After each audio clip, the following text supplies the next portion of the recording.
look through the entire wrestling discourse and you will not find a more overused word than burial or buried. Well, I mean, except maybe push with 2 O's in my case, but you catch the drift. Buried as a term gets thrown around so flippantly that it's now actively losing meaning. Here's how it typically goes. Fan favorite loses clean. Buried. Stephanie McMahon says something mean. Buried. Roman Reigns or John Cena do literally anything. Buried. The overusage has gotten to the point where it actually undermines the wrestlers who are actually properly undermined, and this list is reserved for those WWE truly didn't value, whether through cruelty, ineptitude, or both. Now, not all of them stayed buried, but they did taste the shovel. I'm Andy for What Culture Wrestling, and here are 10 WWE stars who were truly buried. Number 10. Harper. This big hairy bugger is a victim of a chronically broken WWE system in which creative freedom is outlawed. In April 2019, Dave Meltzer reported that Harps was blamed for Braun Strowman's botch in the WrestleMania 35 Battle Royal, and that Vince McMahon hated his WrestleMania Access match with Dominik Dijakovic. Oh yeah, he wasn't happy with Harper's post-Mania dark match with EC3 either, hating the Drake Maverick managerial spots, and then he got pissy because Harper couldn't do a southern accent. He's from New York State, you dope. Now, the agile colossus is in oblivion. He asked for his release, didn't get it, and he is now resigned to the scrap heap until Vince abandons the weird grudge he has. It really stinks. Number 9. The Revival. Dash and Dawson, like Harper, were swept away in a tidal wave of Vince McMahon's piss after requesting their release, with the chairman, who was already allergic to their southern wrestling physiques and working styles, ritually humiliating them in a shoddy program with the Usos. Remember Usi Hot? I mean, really, how could you forget? But even before that, after returning in late 2017, the Revival were effectively buried to the core of the earth by DX at Raw 25. It was a senseless, pathetic, and counterproductive segment, all because the geezers were high on how cool they used to be. Hilariously, this was intended as a rub. Come 2020, when their contracts are up, it'll be top guys out. With any luck.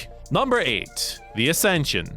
Right, look, okay, the Ascension were never going to make it. Held down by a goofy 80s inspired gimmick, the audience was hardly about to take Connor and Victor and the Road Warriors riff with any degree of seriousness. But for God's sake, these poor buggers never stood a chance. Their cards were marked on the 19th of January 2015 episode of Raw, when they were dealt a remonstrative lesson by WWE for performing a gimmick handed to them by WWE. Good. After disrespecting the NWO in accordance with the script, JBL was absolutely fizzing at the Ascension. He went off on them like it was Wrestler's Court, and then took Victor's head off with the clothesline from hell, looking down at him with the weirdest sense of satisfaction. That was it for the Ascension and their main roster prospects, and it's weird, man. Weird as hell. Number 7. Diamond Dallas Page. Somebody probably should have told Vince McMahon that the Monday Night Wars, well, wasn't actually a real war, because he seemed to believe that DDP was some kind of evil invader trapped behind enemy lines that he simply had to bury. McMahon sacrificed him to The Undertaker and his then-wife Sarah in a more ceremonial fashion than that of Midian. Beyond the usual "he was from WCW and thus must be humiliated" thing, there must have been something else about Page that inspired so much fury. Did Taker perhaps have a bit of the old Randy Savage in him? Had he convinced himself in a fit of jealousy that he wanted to sleep with her? Or was it just Vince McMahon being a petty weirdo? I know which one I'm going with. Number 6. Lita.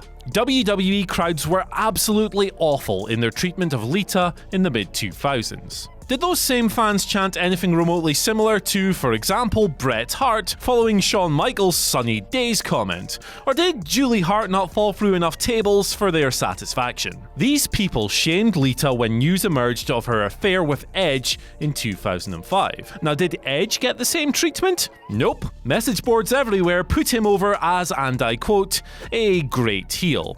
Double standards. Classic. At Survivor Series 2006, Lita wrestled her last match for WWE as a full-time performer. When she lost, Jim Ross said on commentary, "Lita," ending her career on her back. And the scene that followed was absolutely revolting. Vince McMahon sent Crime Time out there to the ring, and they couldn't even rescue it with their trademark charming charisma. They, as they were ordered to by the goddamn boss, held a wholesale in which Lita's yeast infection cream, panties, and vibrator were sold to the audience and JBL, unsurprisingly. A reminder then that Lita literally broke her neck for the cause. And this is how they thanked her. Number 5. Daniel Bryan. Look, before you say anything, Daniel Bryan is a 4-time WWE champion. That alone is proof that he has rebounded several times from his burials. But they still happened. In 2014, he was bantered out of the Royal Rumble. In 2015, he was bantered out of the Royal Rumble. Sheamus once smashed him in 17 seconds. The powers that be branded him a B+ player. He feuded with Michael Cole. And in 2014, WWE booked him in that bollocks affair angle. The list goes on, and looking back on it, you remember that his greatest moment, WrestleMania 30, probably only ever happened because his popularity had become too incredible to ignore. Not that WWE didn't try that, of course. Number 4. Rusev. Reportedly exhausted by a machine that has failed him, Rusev is currently in exile. Rusev is a very, very good performer who, like Jon Moxley and Pac before him, may eventually prove himself to be better than that beyond the confines of the WWE system. He's a great seller, his registering is as elite as his comic timing, and at his motivated best, he's got the ability to project himself as a star and an artist. Now, Vince McMahon got Rusev as a foreign heel, but he doesn't get the Rusev of such endearing, irreverent comedic instincts, which was achingly clear when he refused to get behind Rusev Day in spite of palpable crowd support. Now, to be fair, Rusev's conduct on Twitter isn't exactly shrewd, and "Bury Me Softly, Brother" was a curtain-revealing in-joke too far, but by that point, you sensed Rusev had lost all patience and hope. Perhaps that whole mess accelerated the parting of Rusev Day and the subsequent downturn. Number 3. Asuka. Asuka is Japanese. That is legitimately the reason why WWE refuses to acknowledge her as a talent, no matter how universal that talent is. And it is universal. Asuka carries herself like the most deadly performer on the planet, but wrestles comfortably within WWE's safe in-house style. She has given Becky Lynch her best match of 2019 so far, starred in the brutal spectacle that was TLC 18's main event, and used her superlative body language and physical comedy to somehow make the Mixed Match Challenge even vaguely worth the effort. Effort, incidentally, is the other issue. WWE's lazy approach to television storytelling has failed Asuka. For obvious reasons, she cannot operate in opening talking segments or contract signings, and WWE never bothered to conceive a way to maximize her appeal because they couldn't copy and paste anything for her. They're lazy. That's what I'm saying. The complexion of the roster is immaterial. Within the current formula, WWE simply refused to book around Asuka. It's the other way around,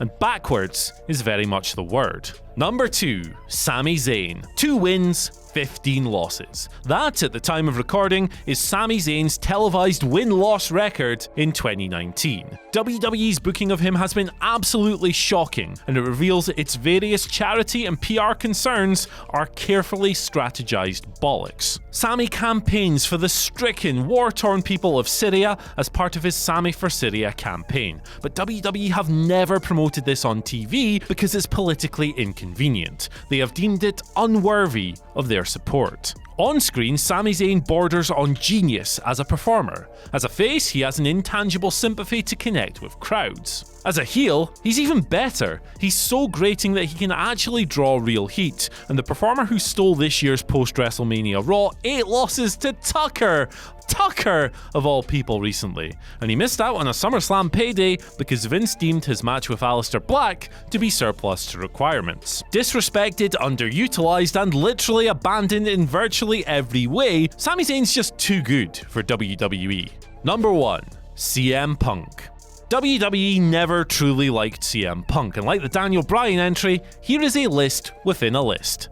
Listception. Punk was told he didn't know how to work. Paul Heyman's ardent endorsement of him achieved the opposite of the intended effect. WWE sold him down the river in 2008 when they felt buyer's remorse. In 2009, just 112 days separated his violent classic at SummerSlam with Jeff Hardy with his humiliation to R-Truth, all because Punk wouldn't wear a suit. WWE quite literally didn't like the look of him. So Punk, who was the best heel in wrestling at the time, didn't get the WrestleMania 27 main event even after reinventing himself as the most interesting villain in years. That honor went to The Miz instead. Short of star power in 2011, WWE persuaded Chick Magnet Phil to re-sign, complete with a renewed main event push. Then they, and I quote, tried to on him by marketing him as the best in the world in 2012, even though he rarely headlined pay-per-views as WWE champion. So that's our list, but can you think of any more wrestlers that truly got buried? As in proper buried, not my favourite wrestler lost a match, so oh my god,